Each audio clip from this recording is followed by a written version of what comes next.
Hello, Forgeborn. This is Zan, aka Bearsman6, and I'm here today trying my hand at this whole video content thing for the first time because our friends at StoneBlade Entertainment released a new behind-the-scenes video showing off a bit of the progress that's been made on the new beta client or SolForge client, whatever you want to call it. Now, this video may only be a minute and 3 seconds long, but you'll find out that it's got a lot of good information, and we're going to focus on that. You'll also notice that I have already muted the sound for you, and that is because it's the same music we've been muting for probably years at this point on the regular SolForge client. Not only that, it's loud. So you're welcome in advance. But for now, let's focus on this video. And we should point out something that they put in the YouTube comment. This is a mock-up. It is not final. They're adding a level of polish and all of that. So there's your disclaimer. But let's take a look at the video itself, shall we? Now notice, this already goes away very quickly. They've only spent a few seconds on this screen.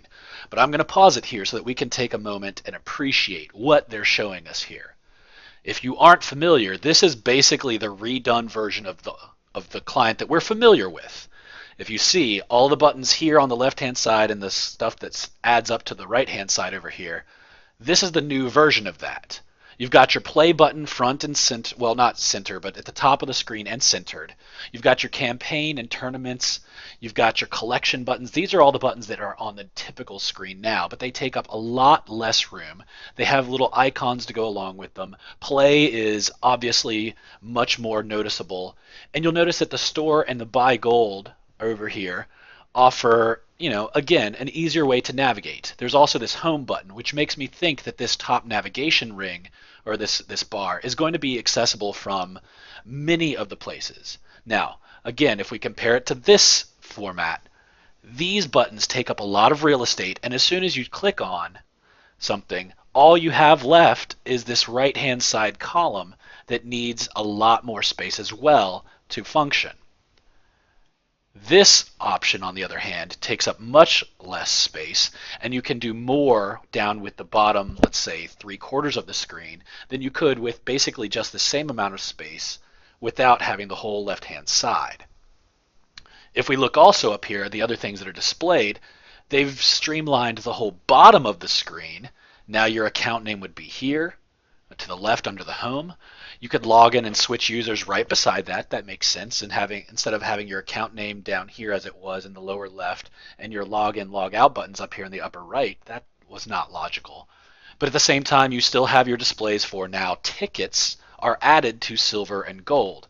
And I love that they have added a visual for tickets. That is basic currency here. I wonder if they'll also have one for elite tickets off to the side of that even.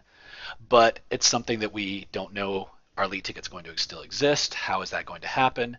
I would assume they would, and that would make me think that they'll probably have elite tickets over here. But maybe not. Maybe tickets are the typical currency outside of these other two currencies. But then we look over here. These are, we've already selected, I assume, the play button, and you can see that your options are right here. You have, they don't really show us what the different options are. But at this point, it looks like we're almost to the very end of our selecting. We're playing against a computer, easy, for some strange reason. And we're choosing our opponent's deck. And look, the decks pop up here. Now, what I don't necessarily like is that these buttons are rather large. They're similar size. So if we go here from play, create game, we're recreating what's already been done. We're creating the game. We're choosing our own decks. We'll just choose this one for now. We're choosing computer. They say easy. And so all of what you're seeing here, all of these deck options, we have basically the same thing here, but notice it doesn't have the graphic, and that's what I'm missing. It shows you the main faction, or perhaps the dominant faction, sort of like how the other one color codes the list based on which faction has the majority of cards. It shows you the sizes, but it does not have quite as much flair because it doesn't show the art. And I will say, the art in SolForge is phenomenal. I mean, look at this. Every single place that you look that has card art is great. And some of those decks that you might have just seen there are decks I have not unveiled yet. But they're coming. Notice down here another thing that we need to look at. It has messages. And there seems to be a plus icon, which indicates that there's something going on down here, that perhaps there's a way you can receive messages, which would be a brand new client edition. In the past, all they've had is the chat Steam room, or the Steam chat room. But if they built in some sort of messaging with the client, that might be nice. Then you also have friends, help, and settings, which are not new but traditional. Now we're going to keep playing the video and take a look at the next screen, which clearly it takes a little while, but here we go. This is what we've seen already. I'm hoping this is an Aloyan skin, because this is looking like an Aloyan sort of background, and the fronts up here that we see are very Aloyan, very high-tech, very futuristic. This is kind of cool. It's the bar that we're going to see changing. I've already personally done a huge write-up on this screen, but we get some confirmation of a few of the questions that we had before simply by watching it play. So let's go ahead and see. Notice the battle button highlights, and there was a nice little animation here as the cards came in from your deck, sort of just appearing, scrolling over, and then filling your hand. That's cool. Now notice, because this is level 1, turn 1, which you can see, I guess, over here. You're looking at level 1 here, and your turn is over here. I've already made a comment on that. I'm not crazy about it, but none of these are filled up, so that's how we know it's the beginning of the player level. And because of that, this down here, these 2 pips, only one is lit up. As we know in SolForge, the person who plays first only gets 1 action. This confirms that this display down here is how many actions you have remaining. And you'll see as we continue to watch, when they play the card, the light goes out, and in fact their cards go over to the left into this little hanger area with discard. Now let's pause again. This particular pause point shows us a couple things. One, these lights are filling up as you go up in parts of the player level. 2, over here we've got this really awesome looking chain holding back these creatures. So instead of just the random symbol, the SolForge symbol, now we see that they are chained back. It's a pretty logical way to show that these creatures have summoning sickness, or whatever you want to call it. They are not on the aggressive, and that's neat. But also, if we look down here, we see, yeah, okay, we've already had a lot of comments about how the formatting of the borders for these cards is not fantastic, but they do look okay. Purple is not the greatest. That color of neon purple is not the greatest for Necreon, but they're okay. And the Aloyan cards, I'm sure, being that sort of silverish, and let's hope it's silver and not just teal, that works out nicely too. But down here we can see there's now a mouse over option. You see it's nice. It's got a nice little pop-up each time you mouse over a different icon. It shows you what's going on. Destroy a friendly creature and level 1 or level 2 enemy creature. Now notice level 1 or level 2. As I recall, Grave Pact in the current client was hard-gated. And I'm checking that for you right now. Here we go. Boom. Destroy a creature you control. Destroy target level 1 creature. So if you look at it here, destroy a friendly creature, that's obviously their new typing, or for a creature you control. Friendly is going to be something that we'll see a lot more of. It saves them some real estate. And a level 1 or level 2 enemy creature. So friendly versus enemy. That makes sense to me. That is logical to me as a player, and it would be logical to a new player as well. This is nice. I also like that it's destroy one and the other. It's not 2 separate lines as this was. Destroy this, then destroy that. It saves on, again, card real estate. Makes sense to me. I'm not going to comment on some of the other stats, because I think when we saw on turn 1 that when we back it up here, when we see the Fellwalker being played, notice that it was a 4/4 here, and when you play it, it's supposed to put the 4/4 into play, but it actually puts a 4/3. I will notice here that Vengeance, that it's highlighting when you see that, is another new keyword.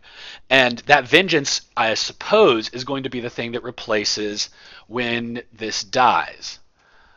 So the old card, Fellwalker, as we look at that, says when Fellwalker is destroyed. So I'm thinking Vengeance is just going to be the new way they save real estate on is destroyed. So when it's destroyed, put a 4 attack, 4 health zombie in this space. And we'll see that even though it's supposed to be a 4/4, it's actually just a 3/3. I guess they haven't gotten all of that worked out. And now, so here we are back on this turn. We'll see he's mousing over a couple things. He's choosing to play the Deathseeker, which also has, we know, a Vengeance trigger. It's a 1/1 that apparently the spirit is going to be a 6/6. Maybe that's just a tweak to the values that we haven't seen yet.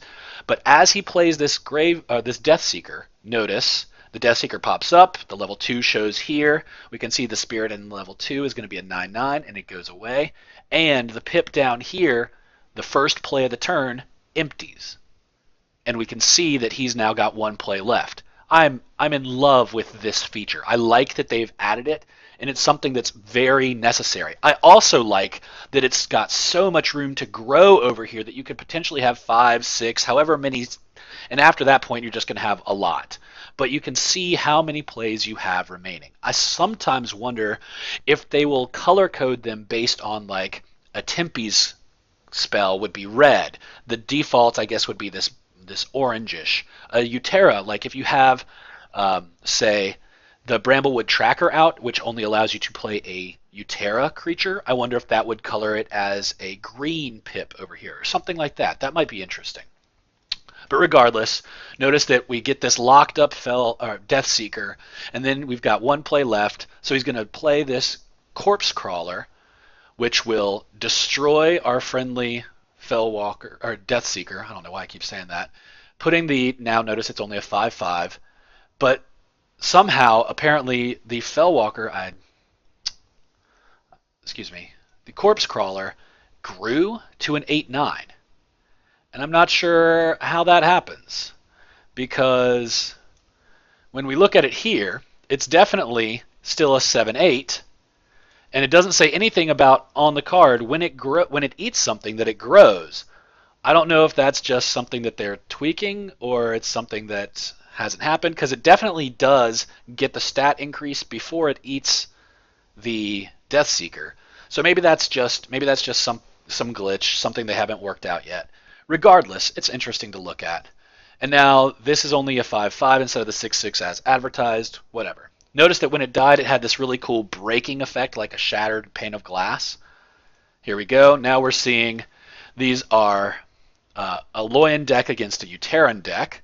And we can see that this is, again, player level 1. But this time, apparently, FRG Brandon is going second because the opponent's already played 2 turns in level 1. Notice also that, unfortunately, the clock is not active. I was kind of hoping that this line that extended all the way over here would be kind of like a fuse. And as your turn started, the fuse would slowly tick down and until it got over here into your time bank, which would be really cool if you think about it. If every turn it started over here, and as it got closer and closer and closer, eventually it would eat down into the time bank. Once it got down here, the time would start going down. That would be awesome. But maybe that's just an implementation they have not put in yet, and they're thinking about it. I mean, it does sort of set itself for that. The fact that it goes all the way over makes me curious, makes me wonder. But anyway, let's look at this. He's going to play his card. We'll see another card go over.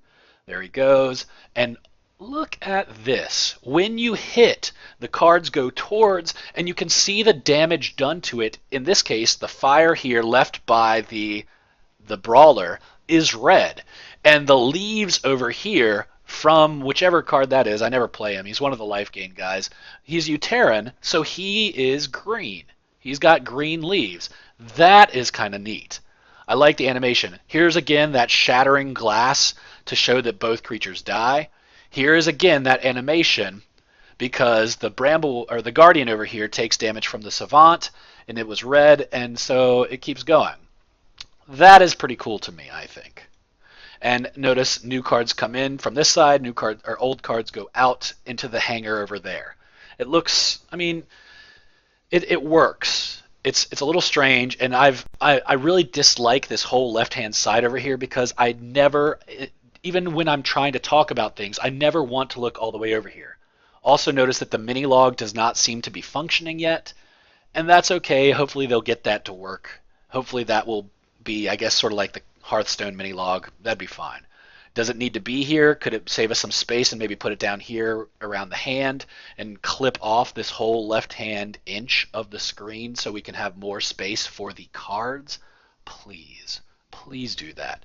I want this art to be bigger. I want the cards to be bigger. I want the battlefield to take up more of the space because there's so much over here on the right and there's a huge amount of dead space around the battle button. Look at all this over here, over there. And there's a lot of wasted space over here on the left that, I mean, if these little icons could just be over here beside level 1, even if it's as Conan the Barbarian had an idea, instead of 1 for the level and then turn, just put another little turn and number here. We don't need this whole visual, even though I know they like it, because as it fills, it goes towards the reshuffle symbol, and that makes sense as well. I mean, I like it to a degree, but I don't think it needs to be all the way over here to the left, even though it sort of interacts with the hanger, discard, whatever. It needs to be here beside your player level. So you can see at a glance, player level 1, turned 2, player level 1, turn 2, you know, right there. We're going to forward through this again.